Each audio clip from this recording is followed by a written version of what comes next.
I love cornbread. That little bit of sweet, that very good taste of corn. But it's not exactly low carb or keto friendly. And so, I've come up with two versions of this fantastic cornbread. Pragmatic and the Foodie version. Let's cook. Or bake. The Pragmatic version begins with corn. Just kidding. It does, however, begin with preheating the oven to 350 degrees American. It then requires his trusty cast iron skillet, 10 inches across with no meltable handle as it is going into the oven. Afterwards he needs an important macronutrient, fat. 6 tablespoons of butter to be exact. He cuts it into smaller pieces to increase the surface area and reduce the melting time. The batter goes directly into a seasoned iron workhorse, and you could also use an aluminum pan, but it doesn't impart the same southern flavor that the skillet does. He does a shaky shake with the skillet and to the hot box it goes. But don't forget the skillet. You could also use a microwave, but this is much easier and a more efficient use of energy. While the batter melts, he adds almond flour into a bowl, as well as coconut flour, 4 pinches of sodium chloride, and acidic bicarbonate and allulose.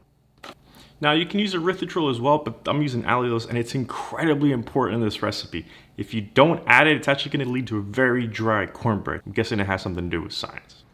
Science. And it's just enough amount of sweetness where it reminds you of what the corn flavor actually is like. So I highly recommend you add it. Don't worry, it's not going to be overly sweet. Once the dry ingredients have been added, he uses a specifically formulated chopstick to mix them together.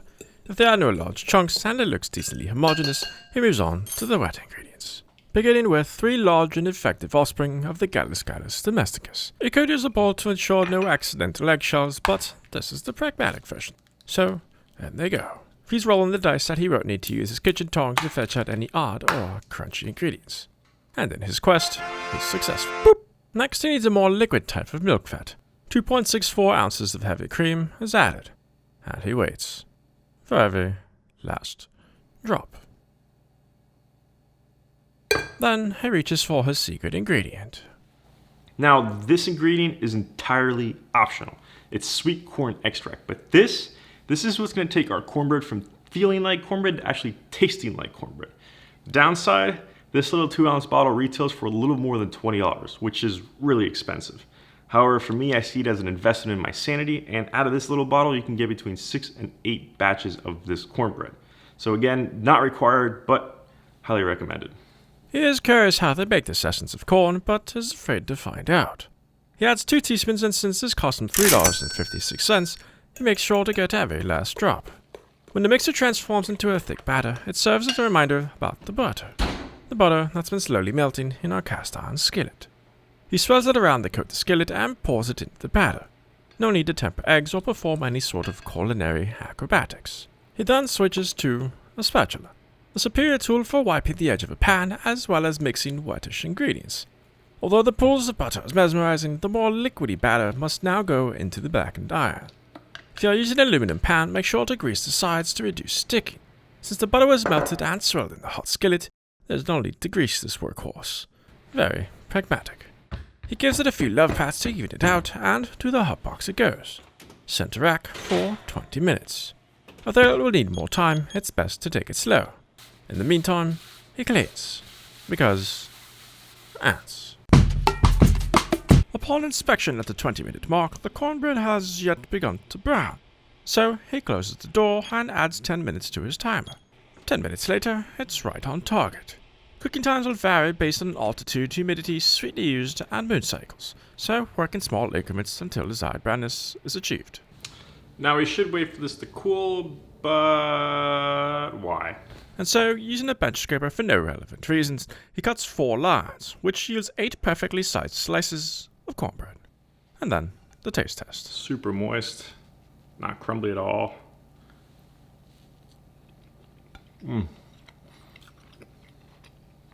That is really good. Moist, delicious, and simple to make. Best of all, not much to clean, unless you count the plate.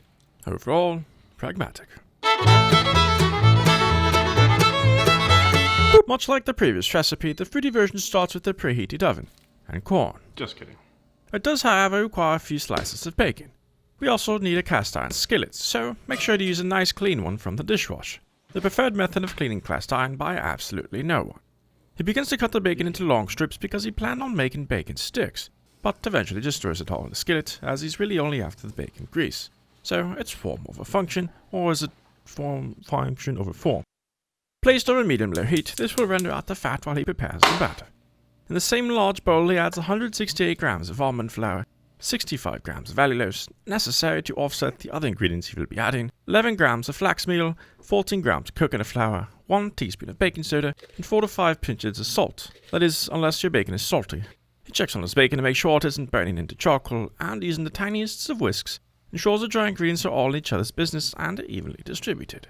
Then, the wet ingredients. This time he does use a small bowl to check his eggs for potential shell remnants. Oddly enough, the yellow color of cornbread comes from the yolks of the eggs, as no other ingredient has substantial color. How about them apples? 3 large avian eggs are added in their entirety before adding 1/3 of a cup of heavy cream. Then, Freddy Frother decides to make an appearance. However, he's not powerful enough for this job, so it's time for the big guns. The Whippinator makes short work of the liquids with its swift whisk dance. Dennis checks the bacon and returns to chop 3 tablespoons of milk fat.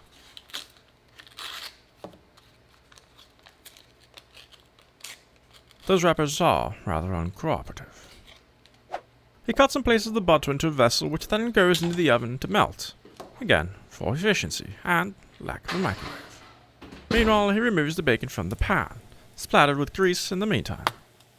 Ow. Guess that means more laundry to do. The grease is poured into yet another ramekin, and as the porcelain can handle the rapid heat change. Quick wipe with the towel, and he sets it aside while he retrieves the now melted butter on his charred aluminum tray. To the butter, he adds 3 tablespoons of the rendered bacon fat, avoiding the bacon bits as best as possible. This rounds out the liquid to the total of 6 tablespoons needed for the dish. He gives the fats a quick stir to combine it, and then it's time to add it to the other wet ingredients. He pours it in slowly while mixing in order to avoid any potential cooking of the eggs, which is not possible at this point, but just to be safe. Then he can use a pipette to measure out the precise 196 drops of corn extract, but he decides to take a note from the Pragmatic version and simply use his measuring spoon. Another quick whisk and the farm animal essence is complete. The time for the great mix has arrived. A touch of black pepper, the tallow cherry varietal, is added to the dry ingredients before the wet flows into the dry. Then, using a spatula, he makes sure to get as much as he can before he begins to fold the mixture into a batter. Once the ingredients have formed a farm congress with representation from the cows, chickens, pigs, and the crops, the batter is set aside and his attention is turned to a single, yet to mature, green jalapeno. He severs its connection to its family and swiftly slices the pepper very thinly. Using his bench scrape as a travel vessel, he takes it to the stovetop where the skillet is set over medium heat. Some of the previously rendered bacon fat is added, as are the jalapenos, lined up in such a way that none overlap another. As they brown, he flips them, keeping an ever-watchful eye over the few minutes the peppers take to cook. Once they've attained the desired patina color, he removes them. The jalapenos then added to the batter and mixed to evenly distribute. Then he needs a muffin tin. This will yield small, personally sized corn breadsesses. Using an old ice cream scoop of unknown size, he measures out a somewhat even amount across the tins. By making muffins, they are perfect for transport, dinner guests, or 3 a.m. snacks when you should be sleeping. Unfortunately, he overestimates the number of muffins the muffin tin could yield.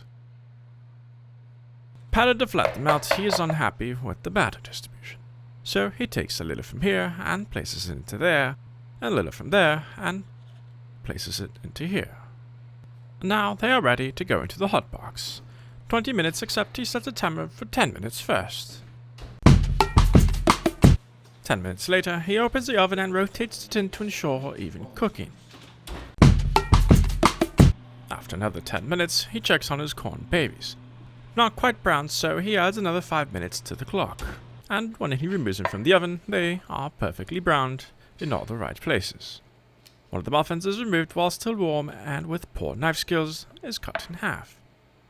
Once finally open, it reveals a good crumb structure and a warm, moist muffin. And so, time to taste.